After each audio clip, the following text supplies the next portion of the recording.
Friends, यदि आप रीट पात्रता परीक्षा जुलाई 2022 की तैयारी कर रहे हैं तो ये वीडियो आपके लिए बहुत महत्वपूर्ण होने वाला है।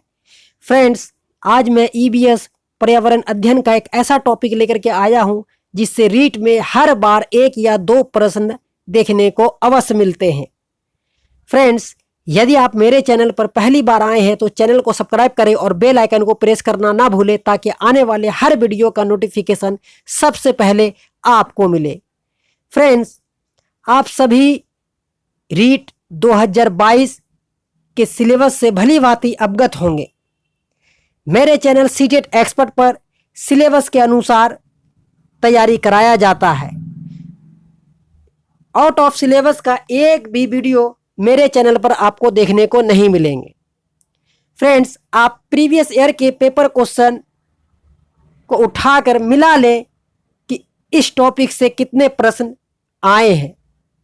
इसलिए फ्रेंड्स, आगामी परीक्षा जुलाई 2022 में ये टॉपिक आपके लिए बहुत खास होने वाला है। तो बने रहे वीडियो में, शुरू से लेकर अंत तक वीडियो को देखना ना भूलें। तो चलिए फ्रेंड्स, बिना देर किए हुए वीडियो को स्टार्ट करते हैं। फ्रेंड्स, आपने स्क्रीन पर देखा कि इस वीडियो के माध्यम से आपको परिवार, आनुवांशिकी इत्यादि की जानकारी इस वीडियो में आपको देखने को मिलेंगी। तो फ्रेंड्स, आप देख सकते हैं स्क्रीन पर परिवारों की जानकारी। एक तरफ आप देख रहे हैं फ्रेंड्स एकल परिवार और दूसरी तरफ है संयुक्त परिवार। जी हाँ फ्रेंड्स, ये एकल परिवार और ये संयुक्त परिवार। अब हम बात करें फ्रेंड्स कि एकल परिवार हम किसे कहेंगे और संयुक्त परिवार हम किसे कहेंगे। इसे आप मैथमेटिक्स के तरह समझ लीजिए। जब आप एक बार समझ जाएंगे तो फिर वो भूलना बहुत मुश्किल हो जाएगा फ्रेंड्स, इसलिए समझना जरूरी है। एकल परिवार में बच्चों का पालन पोषण उनके माता पिता करते हैं। आप ये देख सकते हैं, दो छोटे छोटे बच्चे हैं और ये माता पिता है। तो ऐसे परिवार को फ्रेंड्स हम एकल परिवार कहेंगे।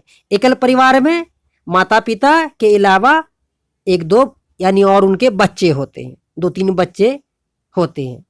तो वैसे परिवार को हम एकल परिवार कहते हैं।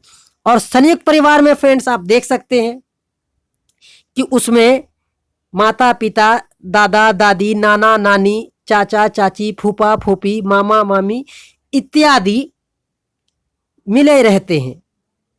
तो वैसे परिवार को हम संयुक्त परिवार कहते हैं। तो ये संयुक्त परिवार है फ्रेंड्स।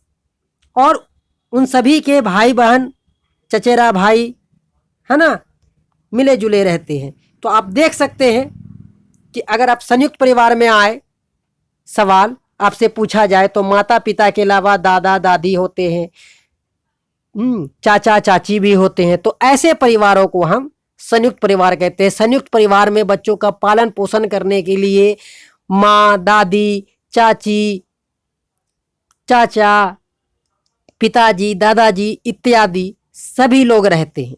तो वैसे परिवार को हम संयुक्त परिवार कहते हैं। चलिए फ्रेंड्स, आगे बढ़ते हैं। इसे मैं थोड़ा जूम कर देता हूं फ्रेंड्स ताकि आपको वीडियो क्लियर नजर आए।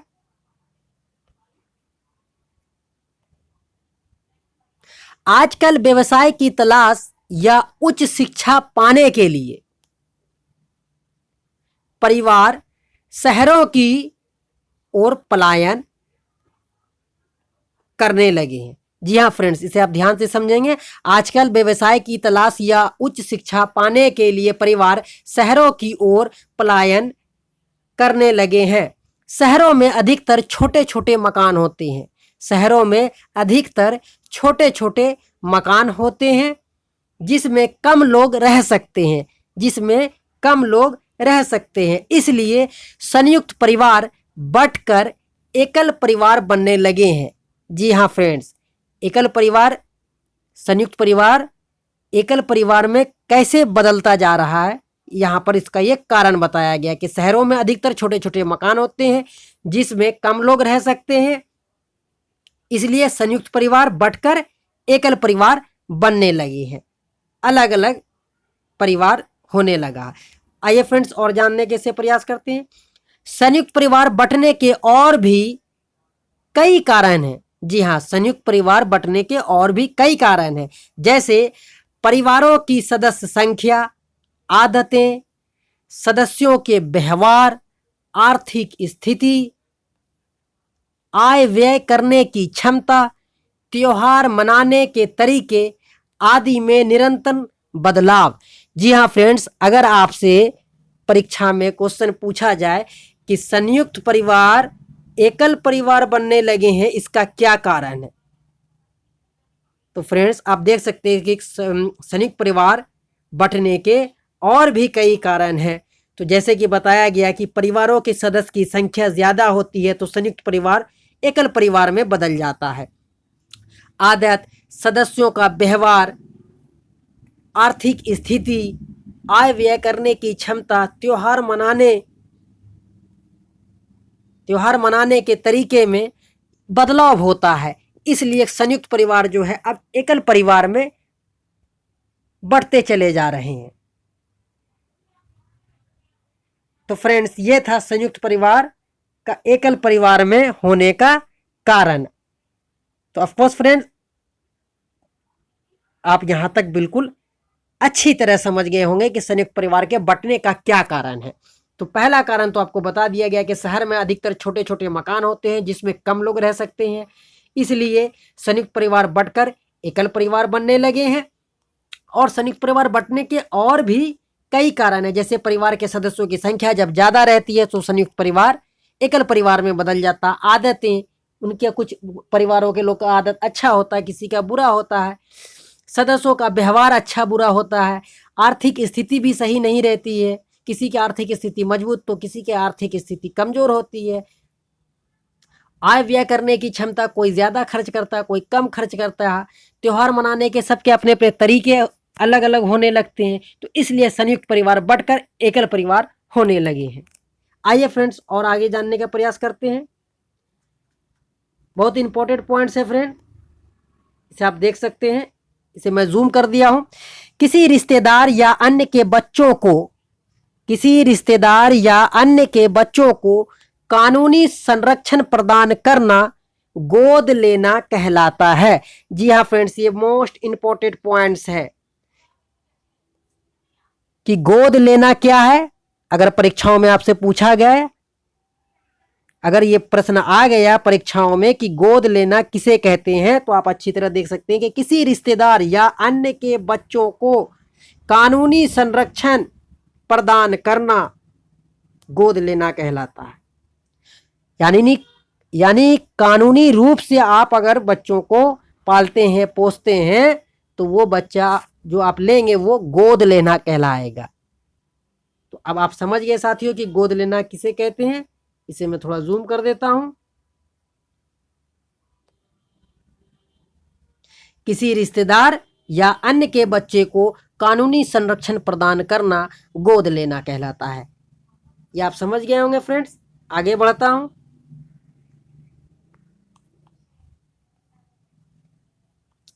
फ्रेंड्स बहुत अच्छा टॉपिक है, बहुत इंपॉर्टेंट है फ्रेंड्स। इसे मैं थोड़ा जूम कर देता हूं, आप देख सकते हैं।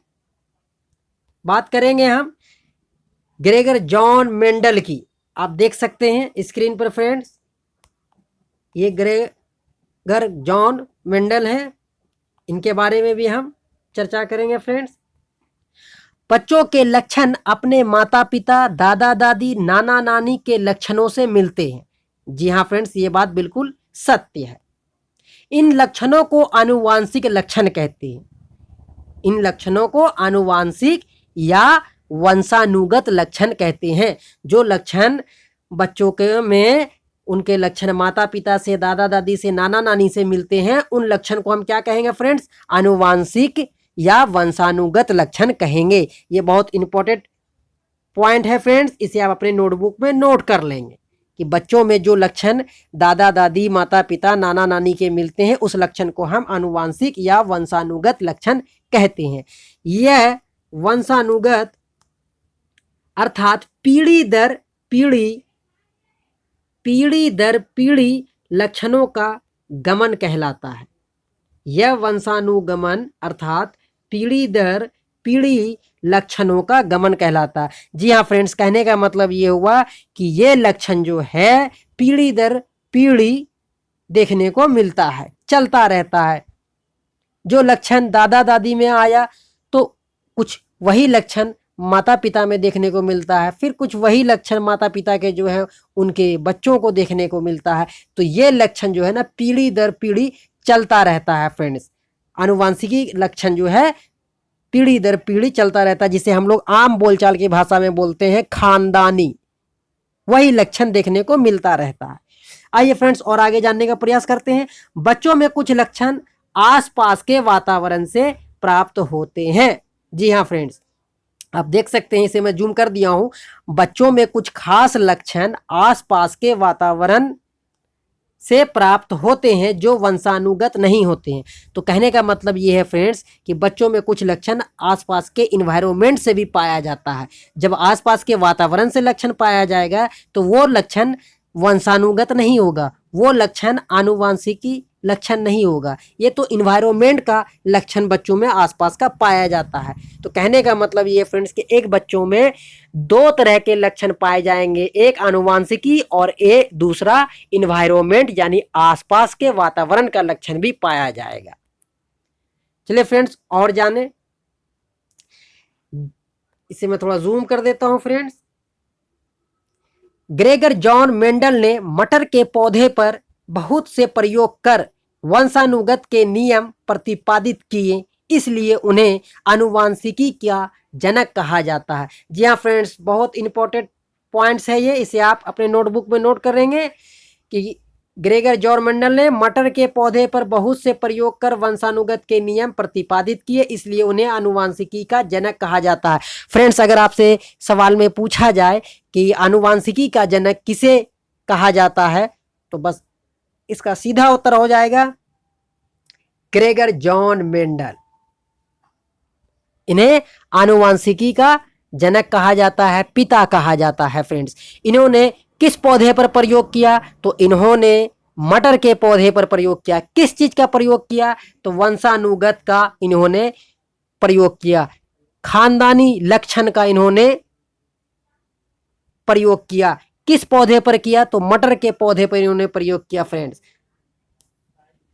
इनकी आप तस्वीर भी देख सकते हैं फ्रेंड्स, इसे मैं थोड़ा जूम करके आपको दिखा देता हूं कि ग्रेगर जॉन मेंडल को आनुवंशिकी का पिता कहा जाता है। इन्होंने वंशानुगत नियम प्रतिपादित किया है, इन्होंने मटर के पौधे पर यह प्रयोग करके वंशानुगत का नियम दिया है। यहां पर से 3 प्रश्न बनते हैं फ्रेंड, इसलिए ये टॉपिक आपके लिए बहुत इंपॉर्टेंट है फ्रेंड्स।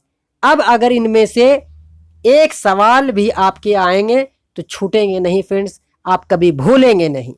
इसलिए हमारे चैनल पर पहले आपको थ्योरी पढ़ाया जाता है, इसके बाद आपको ऑब्जेक्टिव एमसीक्यू भी देखने को मिलेंगे फ्रेंड्स।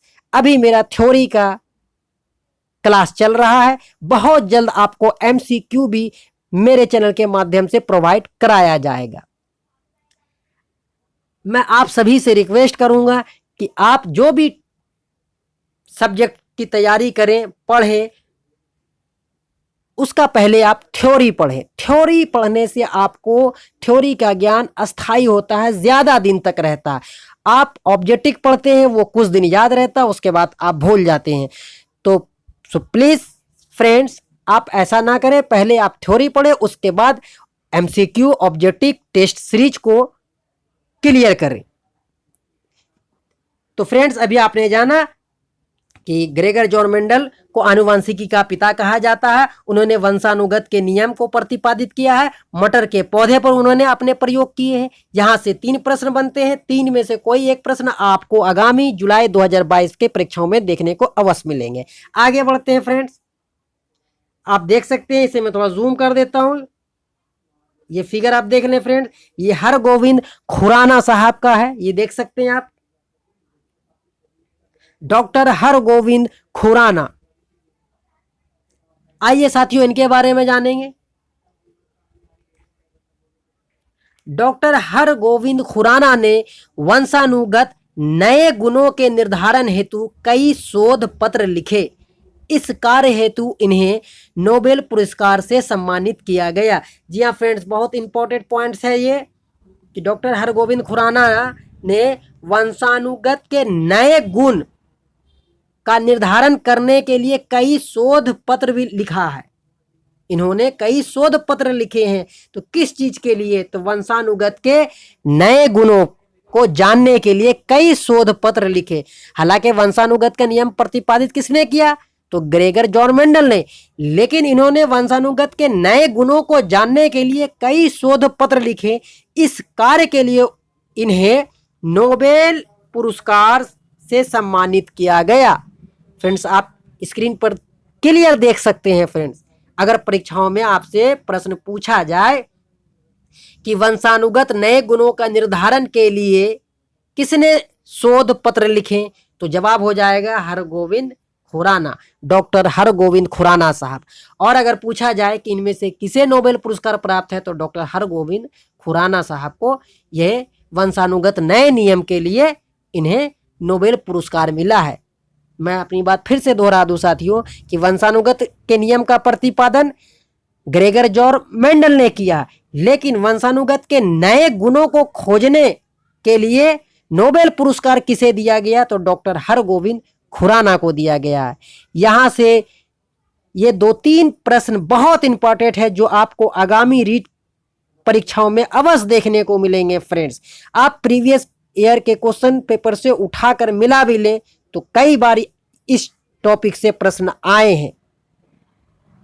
आगे बढ़ते हैं फ्रेंड्स।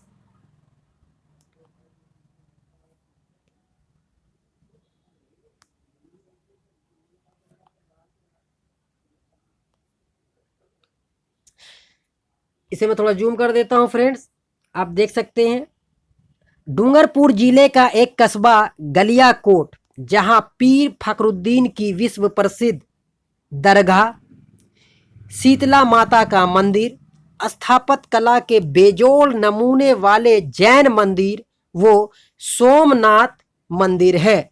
जी हाँ फ्रेंड्स, यहां पर से एक प्रश्न बन सकता है, बहुत इंपॉर्टेंट है, इसे आप ध्यान से देखेंगे। फ्रेंड्स, गलियाकोट जहां पीर फखरुद्दीन की विश्व प्रसिद्ध दरगाह है। अगर पूछा जाए आपसे कि राजस्थान के किस शहर में पीर फखरुद्दीन की विश्व प्रसिद्ध दरगाह है, तो साथियों इसका जवाब हो जाएगा डूंगरपुर जिले का एक कस्बा है गलियाकोट।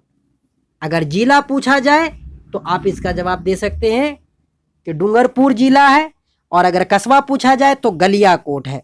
यहाँ पीर फखरुद्दीन साहब का दरगाह है, शीतला माता का मंदिर भी यहीं पर है, स्थापत्य कला के बेजोड़ नमूने वाले जैन मंदिर और सोमनाथ मंदिर है। तो कहने का मतलब है ये है साथियों कि ये डूंगरपुर जिला पीर फखरुद्दीन साहब की दरगाह के लिए मशहूर है, शीतला माता का मंदिर भी यहीं है, स्थापत्य कला का बेजोड़ नमूने वाले जैन मंदिर और सोमनाथ मंदिर भी यहीं पर है। ये तीनों चीज आपको ध्यान से याद करना है फ्रेंड्स कि सोमनाथ मंदिर, जैन मंदिर और पीर फखरुद्दीन की दरगाह किस जिले में है? तो डूंगरपुर जिले में। कस्बा अगर पूछा जाए तो गलियाकोट हो जाएगा। आगे बढ़ते हैं फ्रेंड्स। गुजरात राज्य में कडाना बांध बनने से यह डूब क्षेत्र में आ गया। जी हाँ साथियों, यह जो एरिया है किस बांध के बनने से डूब क्षेत्र में आ गया है, तो उस बांध का नाम यहां आप देख सकते हैं साथियों, इसे मैं अंडरलाइनिंग कर दिया हूं। गुजरात राज्य में कडाना बांध बनने से यह डूब क्षेत्र में आ गया है। ये बहुत इंपॉर्टेंट पॉइंट है साथियों, यहां से लेके यहां तक कि गुजरात राज्य में कडाना बांध बनने से अगर पूछा जाए कि कडाना बांध किस राज्य में है, तो साथियों इसका जवाब हो जाएगा गुजरात। कडाना बांध किस राज्य में है? तो गुजरात राज्य में। तो कडाना बांध के बनने से यह क्षेत्र डूब क्षेत्र में आ गया। कौन सा? यही डूंगरपुर जिले का कस्बा गलियाकोट, जहां जैन मंदिर, सोमनाथ मंदिर, पीर फखरुद्दीन का दरगाह है, ये तीनों जहां है, तो गुजरात राज्य में कडाना बांध बनने से यह डूब क्षेत्र में आ गया है। आगे जानते हैं साथियों। और बरसात के दिनों में कस्बे में पानी भरने लगा है, अतः सरकार ने यहाँ के लोगों को नई जगह मकान बनाकर दिए, स्कूल अस्पताल आदि सुविधाएं दी। इसे आज पुनर्वास कॉलोनी के नाम से जाना जाता है।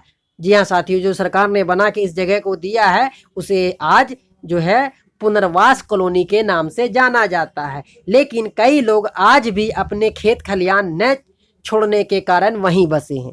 जी हाँ साथियों, लोग अपने पुराने खेत खलियानों को नहीं छोड़ना चाहते हैं, इसलिए पुनर्वास कॉलोनी में नहीं जाना चाहते हैं। वो आज भी अपने पुराने ही जगह पर हैं और वो अपने खेत खलियान को छोड़ना नहीं चाहते, हालांकि सरकार ने पुनर्वास कॉलोनी बना करके दिया है। आइए फ्रेंड्स आगे बढ़ते हैं। इसे मैं थोड़ा जूम कर देता हूं फ्रेंड्स, आप देख सकते हैं। पहले लोगों की आवश्यकता रोटी, कपड़ा और मकान थी, लेकिन अब लोगों की आवश्यकता रोटी, कपड़ा, मकान, शिक्षा, रोजगार और सुख सुविधा हो गई है। इस कारण लोग पैतृक जगह छोड़ अन्य जगह पर रहने लगे हैं। जी हाँ फ्रेंड्स, यहाँ पर से मैं बता दूं कि पहले हम ये जानते थे कि मनुष्य की 3 मूलभूत आवश्यकताएं हैं, रोटी, कपड़ा और मकान। यही 3 मूलभूत आवश्यकताएं हुआ करती थी, रोटी, कपड़ा और मकान। लेकिन अब मनुष्य की आवश्यकताएं बढ़ गई है। रोटी, कपड़ा, मकान, शिक्षा, रोजगार और सुख सुविधा हो गई है। तो पहले सिर्फ और सिर्फ 3 मूलभूत आवश्यकताएं थी, रोटी, कपड़ा, मकान। लेकिन अब लोगों को शिक्षा भी चाहिए, रोजगार भी चाहिए और सुख सुविधा भी चाहिए। तो कहने का मतलब ये हो गया साथियों कि अब 3 मूलभूत आवश्यकताएं नहीं बल्कि अब 6 मूलभूत आवश्यकताएं हो गई हैं लोगों की। जो हम पहले के किताबों में पढ़ते थे कि मानव की 3 मूलभूत आवश्यकताएं हैं, रोटी, कपड़ा और मकान, लेकिन अब लोगों की आवश्यकताएं 3 नहीं 6 हो गई है, रोटी, कपड़ा, मकान, शिक्षा, रोजगार और सुख सुविधाएं।